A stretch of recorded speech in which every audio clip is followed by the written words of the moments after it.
Cricket খেলা হলেই কোনো না কোনো রেকর্ড তৈরি হয়। কারো কাছে সেসব রেকর্ড জানা, আবার কেউ কেউ জানে না। আপনি জানেন কি আন্তর্জাতিক ক্রিকেটের সবচেয়ে বেশি সিরিজ সেরার পুরস্কার জিতেছেন কে? জেনে খুশি হবেন, এই তালিকায় সেরা 5 জনের মাঝে আছেন সাকিব আল হাসান। রহমান পিয়ারের report. I did not dream of 34,000 runs.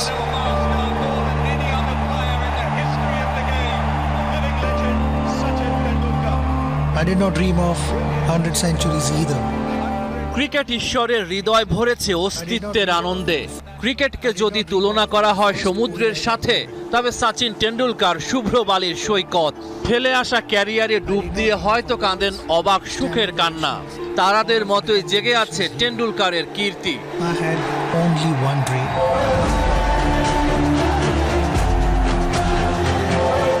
Batting রেকর্ডের বেশিরভাগই মহাতারকার দখলে।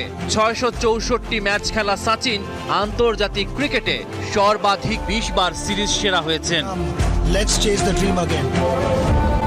তার ঠিক পরের নামটাই বিরাট কোহলির। 18 বার সিরিজের সেরা খেলোয়াড়ের পুরস্কার বাগিয়েছেন। 3 প্রোটিয়া লেজেন্ড জ্যাক ক্যালিস, 4 নম্বরে বাংলার গৌরব সাকিব আল হাসান। জয়াসুরিয়ার চেয়ে 248টা ম্যাচ কম খেলেও সমান 13 বার সিরিজের সেরা খেলোয়াড় হয়েছেন সাকিব। টেস্টে 5 বার, ওডিআইয়েও 5 বার, আর টি-20 সিরিজে 3 বার সেরা খেলোয়াড়ের পুরস্কার জেতেন তারকা অলরাউন্ডার।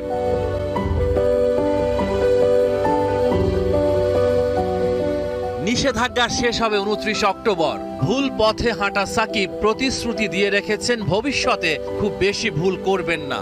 অর্জনে গর্জনে বাংলার ক্রিকেটকে রাঙাবেন লাল সবুজের রঙে। ক্রিকেটের নেতা হিসেবে সর্বকালের অন্যতম সেরাদের একজন সৌরভ গাঙ্গুলি এখন ভারতীয় ক্রিকেট বোর্ডের নেতৃত্বে আছেন। বাঙালি হওয়ার সুবাদেই তাকে নিয়ে গর্ব এপারেও।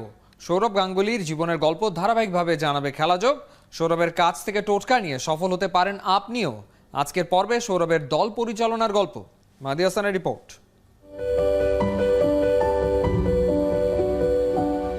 আকাশের ওই মিটিমিটি তারা এমনি এমনি জন্ম নেয় না। তৈরি হয়েছে, তৈরি করেছে, তৈরি করার দায়িত্বে আছেন যিনি, তিনি। Saurav Ganguly was slotted to come out at number 3, but it's Dhoni who's come out. Mahendra Singh ধোনির অভিষেক আরো 5 ম্যাচ আগে হলেও কিংবদন্তি ক্রিকেটার হওয়ার আখ্যান শুরু ভাইজাগে। বরাবরই সাথে খেলেন তরুণ ধোনি। টানা ব্যর্থতার বৃত্তে ঘুরপাক খাওয়া উইকেটকিপার ব্যাটসম্যানের ওটাই হতে পারত শেষ সুযোগ। নিজের 3 নম্বর পজিশনে না নেমে 7-এর এমএসকে তিনি নামিয়েছিলেন অধিনায়ক সৌরভ গাঙ্গুলি। পাকিস্তানের বিপক্ষে সেবারই 148-এর ইনিংস। সৌরভ গাঙ্গুলির ছেড়ে দেওয়া মঞ্চ থেকে ধোনির ধোনি হওয়ার শুরু। পরবর্তীতে ভারতের সর্বকালের সেরা ক্রিকেটারদের একজন, বিশ্বকাপ জেতা অধিনায়ক। এক সময়ে ভারতীয় ওপেনারদের কাজ ছিল বল ছেড়ে দিয়ে পূরণ করা, আর বীরেন্দ্র সেহবাগ আসার পর শুরু হলো বল মেরে পূরণ করার চল। একসময়ের দুনিয়া কাঁপানো ব্যাটসম্যানকে দলে নেওয়া হয়েছিল গাঙ্গুলির একক সিদ্ধান্তে। বরাবরই 6 খেলা বীরুকে ওপেনিংয়ে নামিয়েছিলেন সৌরভ গাঙ্গুলি। সুযোগ পেয়ে ইংল্যান্ডের বিপক্ষে সেঞ্চুরি। পরবর্তীতে ভারত তো বটেই, বিশ্ব ক্রিকেট ইতিহাসের অন্যতম সেরা ওপেনার হয়েছেন বীরেন্দ্র সেহবাগ।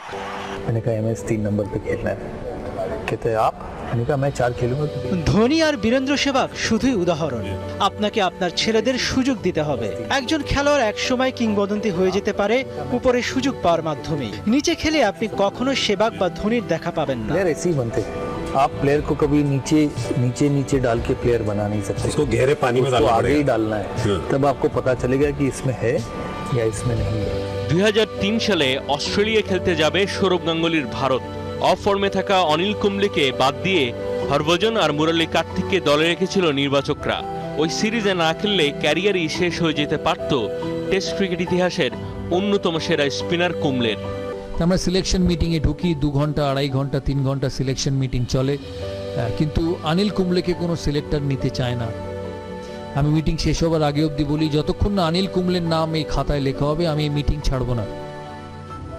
অনেকক্ষণ তর্কাতর্কির পর সিলেক্টররা বলে, ঠিক আছে তুমি ভারতীয় টিমের captain, you are the captain of the side, I give you what you want, কিন্তু ভারত যদি ভালো পারফরমেন্স না করে অনিল কুম্বলের আগে তোমার চাকরি যাবে। অস্ট্রেলিয়ার এক মিডিয়া আমাকে বলে যে we are extremely proud of the Indian team, যে লাস্ট 15 বছরে অস্ট্রেলিয়ান ক্রিকেট এত শক্ত ছিল যে কেউ কম্পিট করেনি। You were one of the only side who not only competed but you beat us at home. আর এটা পসিবল ছিল because of Anil Kumble. He finished as the highest wicket taker of the season and ওই বছর Anil Kumble 75টা wicket পেয়েছিল। Even the best will have tough times. But if you want to be a leader, if you want to be someone who actually turns around people, you have to put an arm around him and say, hey listen, I support you. যেখানে সম্ভাবনা দেখে না মারপ্যাচের হতাশাবাদীরা, সেখানে অপার সম্ভাবনা সামনের মাস বা বছরের ভবিষ্যৎ দেখেন একজন নেতা। এটাই তো দাদাগিরি। ধোনি, সেহবাগ কিংবা অনিল কুম্বলের ক্যারিয়ার পরবর্তীতে যতই আলোকিত হয়েছে ততই মহিমান্বিত হয়েছেন নেতা। ইতিহাসে সন্দেহবাদীরা হারিয়ে যায়, দাদাদের দাদাগিরির চর্চা থেকে যায়। মাহাদি হাসান, 71। আইপিএল আয়োজন করতেই ভারতীয় ক্রিকেট বোর্ড কূট চাল করে টি-20 বিশ্বকাপ ও এশিয়া কাপ বাতিল করেছে। এই অভিযোগ দক্ষিণ এশিয়ার 3টি দেশের ক্রিকেট ভক্তদের। এই অভিযোগ ভারতবর্ষের মানুষ কিংবা ভারতীয় মিডিয়া কিভাবে দেখে? পশ্চিমবঙ্গের নামী ক্রিকেট সাংবাদিক রূপক বসুর সাথে কথা বলে জানাচ্ছেন শামসুল আরেফিন। 9 বছর ধরে বিসিবি একাডেমির সিকিউরিটি গার্ড হিসেবে কাজ করছে আলী। বেতন আহামরি কিছু নয়, আয়ের বড় খাত ক্রিকেটারদের বকশিস। করোনায় 4 মাস বন্ধ ছিল বাড়তি আয়ের রাস্তা। ক্রিকেটাররা মাঠমুখী হয়েছে, আলীর গোমরা মুখেও হাসি ফুটেছে। মুশফিকা আছে, ইমুল কাজ আছে, বিজয় আসতেছে, কি মজা লাগতেছে এটাই। আলীর এই উচ্ছ্বাস বিশ্ব অর্থনীতির অংশ।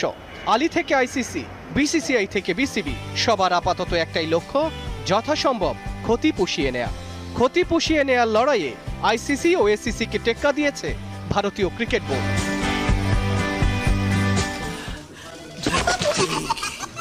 हेलो अंकल, कब तक खींचोगे? हम तो खींच लेंगे, तुम्हारे वाला खेल पाएगा? দক্ষিণ এশিয়ার বাকি দেশগুলোর ক্রিকেট ভক্তরা মনে করে আইপিএল কে ছাড় দিতেই টি-20 বিশ্বকাপ ও এশিয়া কাপ বাতিল করেছে আইসিসি। এই বিতর্ক নিয়ে ভারতবর্ষের দৃষ্টিভঙ্গির কথা বলছে ভারতীয় এই ক্রিকেট সাংবাদিক। একটা মিশ্র প্রতিক্রিয়া রয়েছে ভারতের ক্রিকেট মহলের এবং তার প্রভাব পড়েছে গণমাধ্যমেও। যে 3টে শ্রেণী আছে। এক শ্রেণী মনে করছে যে দেশের টুর্নামেন্ট কেন বিদেশে যাবে, আর একটু সময় নিয়ে কি ভারতেই করা যেত না, এটা একটা প্রশ্ন। দ্বিতীয় প্রশ্ন হচ্ছে যে যদি টুর্নামেন্ট করতেই হয় তাহলে আইপিএল কেন, মানে কোনো আন্তর্জাতিক টুর্নামেন্টই তো করা যেত। এবং তৃতীয় সংখ্যাটাই বেশি, যারা ভারতীয় ক্রিকেট মহলে যারা আইপিএলকে সাপোর্ট করছেন, এই কারণে করছেন কারণ তারা দীর্ঘদিন কোনো খেলা দেখেননি। একটা টুর্নামেন্ট তো হোক, ভারতীয় ক্রিকেটারদের তো খেলতে দেখি।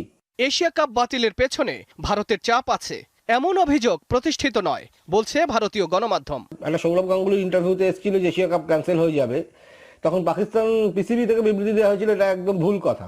কিন্তু তারপরেই আমরা দেখলাম এশিয়া কাপ ক্যান্সেলের ডিসিশনটা সামনে এলো, মানে এশিয়ান ক্রিকেট কাউন্সিল থেকে প্রেস রিলিজ করে জানানো হলো এশিয়া কাপ এবছরের মধ্যে স্থগিত করে দেওয়া হয়েছে। তো যদি তাই হয় তারপর পাকিস্তানের কেউ একটা বলতে পারতো যে ভারত চায়নি বলে এশিয়া কাপ ক্যান্সেল হয়েছে, এমন কিন্তু কোনো বিবৃতি কিন্তু আমরা শুনিনি। ক্রিকেটের বিশ্বায়নে মন নাই, মোটা বাণিজ্যে মুক্তি, সেটা গেল কয়েক বছরে প্রতিষ্ঠিত ভালো করে জানা আছে ক্রিকেট ভক্তদের। ডিসেম্বরে বিপিএল আয়োজন করে বিসিবিও সেদিকেই হাঁটবে, তাও আজ করতে পারছে টাইগার ভক্তরা। ক্রিকেটারদের চাওয়ার প্রেক্ষিতে আসন্ন ঈদের পর দলগতভাবে প্র্যাকটিস শুরুর পরিকল্পনা করছে বাংলাদেশ ক্রিকেট বোর্ড। আজ এমনটাই জানিয়েছেন বিসিবির ক্রিকেট অপারেশনস কমিটির চেয়ারম্যান আকরাম খান। করোনার ধাক্কায় প্রায় 4 মাস বন্ধ ছিল বাংলাদেশের ক্রিকেটের মাঠের কার্যক্রম। ক্রিকেট মাঠে ফেরানোর জন্য আইসিসির নিয়ম মেনে একজন করে অনুশীলন শুরু করায় বিসিবি। 19 জুলাই থেকে দেশের 4 ভেন্যুতে 11 জন ক্রিকেটারকে প্র্যাকটিসের অনুমতি দেয় বিসিবি। আমি আশা করছি যে ঈদের পর ইনশাল্লাহ যদি হোপফুলি সবকিছু একটু ইমপ্রুভ হয়, তাহলে আমরা যেন আবার ইনশাল্লাহ একসাথে যেন অ্যাজ এ টিম হিসেবে আমরা যেন হোপফুলি সেটা প্র্যাকটিস স্টার্ট করতে পারি। মুশফিকদের এমন চাওয়ায় সাড়া দিচ্ছে বাংলাদেশ ক্রিকেট বোর্ড। শুরু থেকে আমাদের একটাই প্ল্যান যে আমরা কোনো রিস্ক নেব না এবং আমরা এমন কোনো কাজ করবো না যেটাতে কোনো প্লেয়ার আপনার কোনো রোগে এফেক্টেড হোক। তো সেই জিনিসে আমরা মনোযোগ দিচ্ছি এবং আমরা ইনশাল্লাহ ঈদের পর যদি সিচুয়েশন ভালো হয় আমরা সবাইকে নিয়ে আমরা ট্রেনিং করব। আপনারা জানেন যে আমাদের যারা কোচ, ফিজিও ট্রেনার সবাই ওরা আছে, ওরা রেডি আছে, আমরা বললে ওরা চলে আসবে। করোনা পূর্ববর্তী সূচিতে জুলাইয়ে শ্রীলঙ্কা সফরের কথা ছিল টাইগারদের, কিন্তু পরিস্থিতির উন্নতি না হওয়ায় দুই বোর্ডের সম্মতিতে শেষ পর্যন্ত স্থগিত হয় সফর। লম্বা বিরতির পর আবার সেই শ্রীলঙ্কার বিপক্ষে সিরিজ দিয়েই তামিম মুশফিকদের মাঠে ফেরার সম্ভাবনার ইঙ্গিত দিয়েছেন বিসিবির ক্রিকেট অপারেশনস কমিটির চেয়ারম্যান। কোরবানির পর আমরা সবাই বসবো এবং আমরা চেষ্টা করব শ্রীলঙ্কার সাথে আমাদের যে সিরিজটা ছিল সেটা করার এবং